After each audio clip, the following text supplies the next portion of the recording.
റസൂലുള്ള വഫാത്താകുമ്പോൾ എത്ര പള്ളിയുണ്ട്?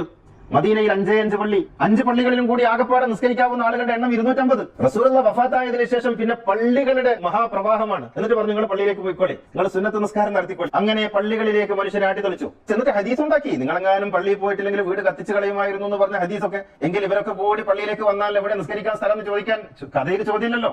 അപ്പൊ അവരൊക്കെ കൂടി ചോദിക്കണം, നബിയെ ഞങ്ങളൊക്കെ കൂടി വന്നാൽ എവിടെ നിന്ന് നിസ്കരിക്കാം? റസൂലുള്ളാഹിന്റെ പള്ളിയിൽ അന്ന് നിസ്കരിക്കാൻ കഴിയാകെ 50 പേർക്കാം. ഇങ്ങനെയുള്ള ഏതാനും ചില പള്ളികൾ ആകെ കൂടി 10-200 പേർക്ക് നിസ്കരിക്കാൻ പറ്റുള്ളൂ. അപ്പൊ ഇക്കണ്ട 10,000-കണക്കിന് ആൾക്കാർ നിസ്കരിക്കാൻ വേണ്ടി വന്നാൽ ഇവിടെ വെച്ച് നിസ്കരിക്കും? പള്ളിയിലേക്ക് ആട്ടിത്തെളിക്കുകയാണെങ്കിൽ.